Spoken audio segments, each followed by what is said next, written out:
তোমরা হবে আলোক মশাল, উঠবে জলে বিশ্বজুড়ে, জ্ঞানের ধারক আলোক বাহক, আনবে আলো আঁধার ফোরে। আমি প্রথমেই তোমাদেরকে আন্তরিক শুভেচ্ছা ও অভিনন্দন জানাচ্ছি। দীর্ঘ পথ অতিক্রম করে তোমরা সফলতার সাথে এসএসসি ও দাখিল পরীক্ষায় উত্তীর্ণ হয়েছ, ভালো রেজাল্ট করেছ। আমি ঢাকা বিশ্ববিদ্যালয় কেন্দ্রীয় ছাত্র সংসদ ডাকসুর পক্ষ থেকে তোমাদের সবাইকে অভিনন্দন, কংগ্রাচুলেট করছি। আমরা সবাই একটা জোরে করতালি দিতে পারি। নিঃসন্দেহে এটি একটা অনেক বড় অর্জন। এই অর্জনটা পিছনে তোমাদের অনেক অধ্যবসায় আছে, রাত দিন এক করে পরিশ্রম আছে এবং অনেকগুলো মানুষের অবদান আছে। তোমাদের পিতামাতা, তোমাদের শিক্ষক, তোমাদের সহপাঠী। আমরা আল্লাহর কাছে দোয়া করছি, আল্লাহ তাআলা এই সকল মানুষদেরকে উত্তম প্রতিদান দান করুক, আমিন। এখন তোমরা যারা উত্তীর্ণ হয়েছো, তোমরা যদি মনে করো এটাই তোমার জীবনের সফলতা, তুমি সফল হয়ে গেছো, অথবা তুমি A+ পেয়েছো, গোল্ডেন A+ পেয়েছো, অথবা তুমি ভালো রেজাল্ট করেছো, পাস করেছো, এটাই তোমার পূর্ণ সফলতা না। তোমার পূর্ণ সফলতা তখন হবে যখন তুমি একজন ভালো মানুষ হতে পারবা, তুমি যখন একজন নৈতিকতা সম্পন্ন মানুষ হতে পারবা। তোমার মাধ্যমে এই সমাজের কল্যাণ হবে, এই বাংলাদেশ রাষ্ট্রের কল্যাণ হবে। সেই ধরনের মানুষ হওয়ার জন্য আমাদেরকে চেষ্টা করতে হবে। আমরা আমাদের এই সমাজে দেখতে পাই তোমাদের মতো অনেক শিক্ষার্থীরা তারা SSC, HSC, A+, golden A+ পায়, ভালো রেজাল্ট করে পরবর্তীতে বাংলাদেশের বড় বড় বিদ্যাপীঠগুলোতে ভর্তি হয়, বুয়েট, ঢাকা বিশ্ববিদ্যালয়, মেডিকেল কলেজগুলোতে। সেখানে গিয়ে তারা আবরার ফাহাদের মতো মেধাবী শিক্ষার্থীদেরকে হত্যা করে, তারা নোমানির মতো শিক্ষার্থীদেরকে মাথায় আঘাত করে হত্যা করে, তারা শহীদ আব্দুল মালেকের মতো মেধাবী শিক্ষার্থীদেরকে মাথার নিচে ইট রেখে আর একটা ইট দিয়ে তার মাথায় আঘাত করে থেতলিয়ে থেতলিয়ে তাকে হত্যা করে। তো সেই ধরনের গুন্ডা কি তোমরা হবা? আমরা কখনো এটা হব না, বরং আমরা এমন মানুষ হব যারা হবে এই সমাজের আলোকবর্তিকা। আমরা এমন মানুষ হব যেটা হচ্ছে শহীদ উসমান হাদি হয়েছেন।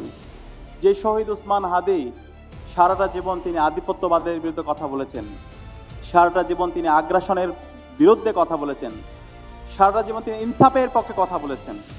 সেই শহীদ উসমান হাদিদের মতো আমাদেরকে মানুষ হতে হবে। আমাদেরকে হতে হবে শহীদ আব্দুল মালেকের মতো, যে আব্দুল মালেক তার স্পিরিচুয়ালিটি এবং মডার্নিটি দুটার মধ্যে সমন্বয় করেছিলেন। ওই সময়ে শিক্ষার্থীদের,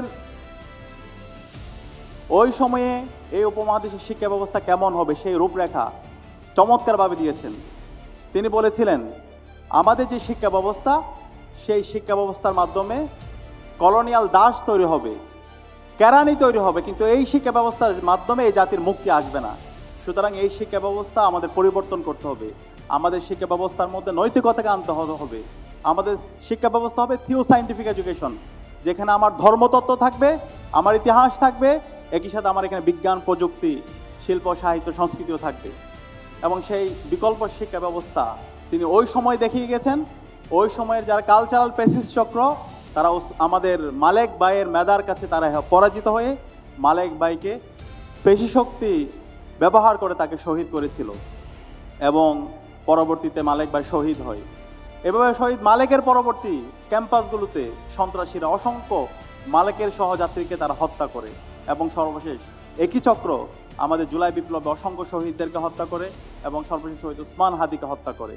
সুতরাং এই শহীদদের রক্তের বদলা আমাদেরকে নিতে হবে। শহীদদের রক্তের বদলা হলো এই বাংলার জমিনে ইনসাফ কায়েমের জন্য কাজ করা। জুলাই বিপ্লবের সূতিকাগার ছিল এই আমাদের যাত্রাবাড়ি। এই যাত্রাবাড়ি থেকে তোমরা এখানে যারা আজকে যারা শিক্ষার্থীরা আছো, তোমরা সবাই ঐক্যবদ্ধভাবে প্রতিরোধ গড়ে তুলেছিলা।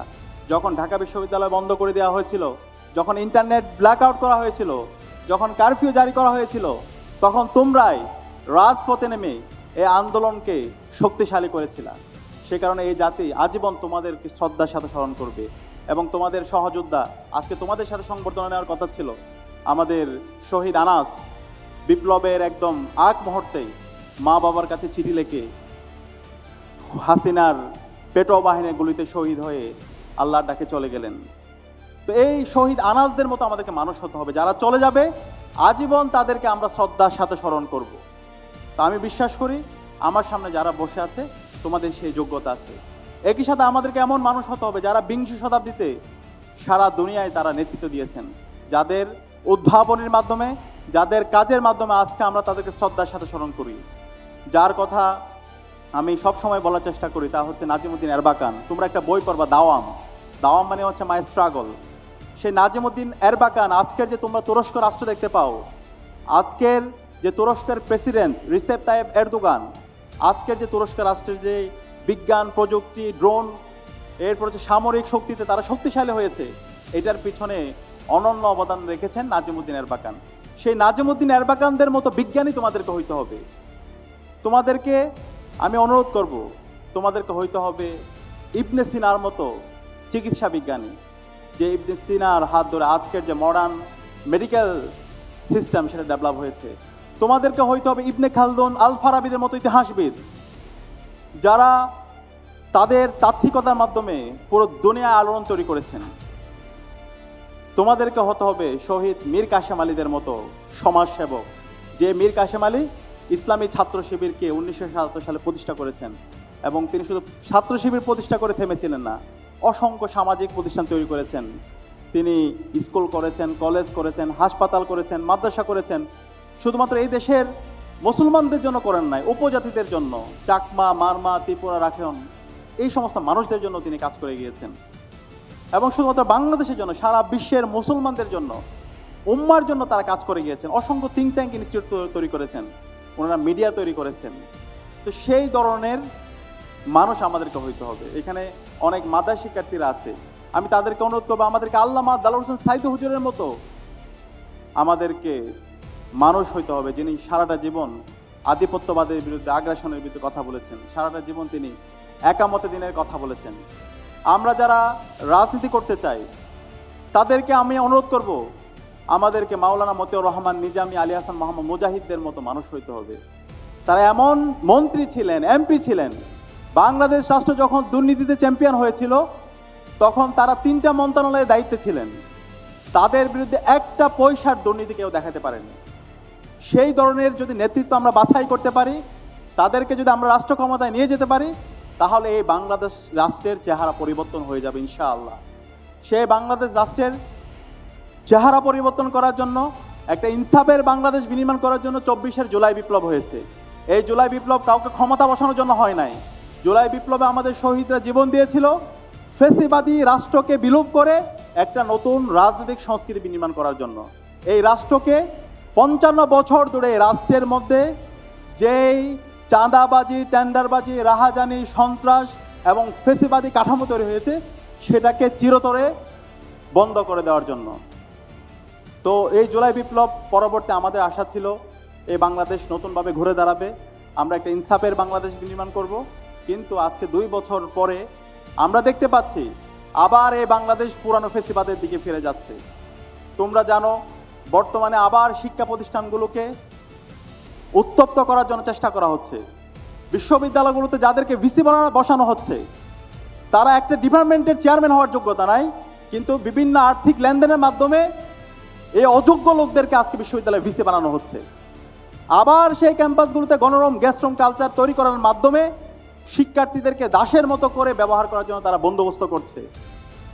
আমরা দেখতে পাচ্ছি আজকে যে তোমরা ঢাকা দক্ষিণে আছো, এই ঢাকা দক্ষিণ সিটি কর্পোরেশনের দায়িত্ব হচ্ছে এখানকার নগরের নাগরিকদের সব ধরনের দুর্ভোগগুলোকে দূর করা।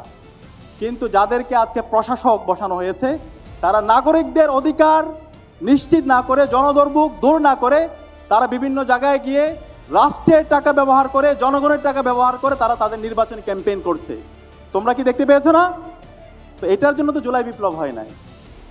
আজকে সারা দেশের আমাদের যারা ব্যবসায়ীরা আছে তারা হাহাকার করছে, চাঁদাবাজি, টেন্ডারবাজি, রাহাজানি, সন্ত্রাস, এবং আমাদের পুরো স্বরাষ্ট্র মন্ত্রণালয় ব্যর্থ হয়েছে।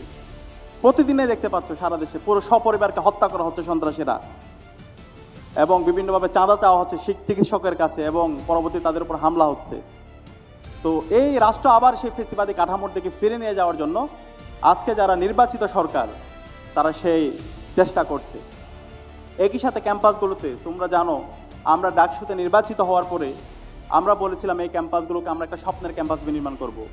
ঢাকা বিশ্ববিদ্যালয়ে গত 11 মাস জুড়ে আমরা যখন কাজ করছিলাম শিক্ষার্থীদের নিরাপত্তার জন্য, একটা স্বপ্নের ক্যাম্পাস বিনির্মাণ করার জন্য, আমার মা বোনদের, আমার বোনদের জন্য একটা নিরাপদ ক্যাম্পাস বিনির্মাণ করার জন্য, এই প্রত্যেকটা জায়গায় বিশ্ববিদ্যালয়ের প্রশাসন বিভিন্ন সিন্ডিকেট তৈরি করে অসহযোগিতা করে তারা শিক্ষার্থীদের অধিকার হরণ করতে চেয়েছিল। কিন্তু আলহামদুলিল্লাহ তাদের সব ধরনের ষড়যন্ত্র চক্রান্ত ব্যর্থ হয়েছে এবং শিক্ষার্থীরাই বলে আমরা দায়িত্ব নেওয়ার পরে গত 11 মাসে যে কাজ করেছি বিশ্ববিদ্যালয় প্রতিষ্ঠার পর থেকে এত শিক্ষার্থী বান্ধব, ছাত্র বান্ধব কাজ কেউ করতে পারেনি। এবং আমরা দায়িত্ব নেওয়ার পরে ক্যাম্পাসের প্রতি ইঞ্চি মাটিকে আমরা নিরাপদ রাখার চেষ্টা করেছি। ক্যাম্পাসের মধ্যে ভায়োলেন্স লেভেল, মারামারি, হানাহানি, চাঁদাবাজি, এই সব কিছুকে আমরা বন্ধ করে দিয়েছি। এবং তোমরা জানো এই বিশ্ববিদ্যালয়ের আমাদের যে মসজিদগুলো আছে সেগুলো কখনো সংস্কার হতে দেওয়া হয় না। আমরা দায়িত্ব নিয়ে ঢাকা বিশ্ববিদ্যালয় কেন্দ্রীয় মসজিদ থেকে শুরু করে বিভিন্ন হলের মসজিদ এবং অন্যান্য ধর্মের যে উপাসনালয়গুলো আছে সেগুলো আমরা সংস্কার করেছি। আমাদের মেডিকেল সেন্টার থেকে শুরু করে নারী শিক্ষার্থীদের জন্য নতুন বাস নিয়ে আসা, তাদের জন্য সিকিউরিটি গেট স্থাপন করা, একই সাথে মাতৃত্বকালীন ছুটি, অসংখ্য কাজ করেছি, সেটা তোমরা দেখতে পারবো। সুতরাং আমরা দেখিয়েছি কিভাবে একটা সমাজ গড়তে হয়, একটা সুন্দর ক্যাম্পাস বিনির্মাণ করতে হয়। তো ইনশাআল্লাহ আমাদের এই নেতৃত্ব যখন এই নগর পরিচালনার দায়িত্ব পাবে, ইনশাআল্লাহ এই ঢাকা দক্ষিণকে আমরা একটা চমৎকার স্মার্ট ঢাকা সিটি আমরা বিনির্মাণ করবো ইনশাআল্লাহ। এই ঢাকাতে তোমরা জানো, তোমরা যারা এখানে শিক্ষার্থীরা আছো, তোমাদের জন্য অনেকগুলো খেলার মাঠ আছে, কিন্তু এই খেলার মাঠগুলো আজকে তারা দখল করে ফেলেছে। টেম্পো স্ট্যান্ডে যারা চাঁদাবাজি করে তারা দখল করে ফেলেছে। তোমরা আর খেলাধুলা করতে পারো না, তোমরা যেন পড়াশোনা করতে পারো, তোমাদের জন্য অনেকগুলো লাইব্রেরি আছে, কিন্তু সেই লাইব্রেরিগুলোকে অকার্যকর করে রাখা হয়েছে। তোমরা যদি শারীরিক এবং মানসিকভাবে সুস্থ থাকতে পারো, তোমাদের জন্য কিছু জিমনেশিয়াম আছে সিটি কর্পোরেশনের উদ্যোগে, সেই জিমনেশিয়ামগুলো তারা বিভিন্ন জায়গায় ভাড়া দিয়ে সেগুলোকে অকার্যকর করে রাখছে। একই সাথে এখানে অনেকগুলো পার্ক আছে, সেই পার্কগুলো খুবই অব্যবস্থাপনা, পার্কগুলো নিয়ে তাদের কোনো কাজ নাই। কিন্তু এইটা যদি এখানে ভালো একজন প্রশাসক যদি এখানে থাকে, ভালো একজন যদি নগর পিতা যদি থাকে, যার সঠিক পরিকল্পনা আছে এবং দক্ষ নেতৃত্ব আছে, তাহলে এই প্রত্যেকটা জায়গায় একটা ইকোসিস্টেম সে ডেভেলপ করতে পারবে। এবং এই ঢাকার প্রত্যেকটি জায়গায় ময়লা আবর্জনা, বর্জ্য ব্যবস্থাপনার জন্য কোনো সিস্টেম তারা ডেভেলপ করতে পারে নাই।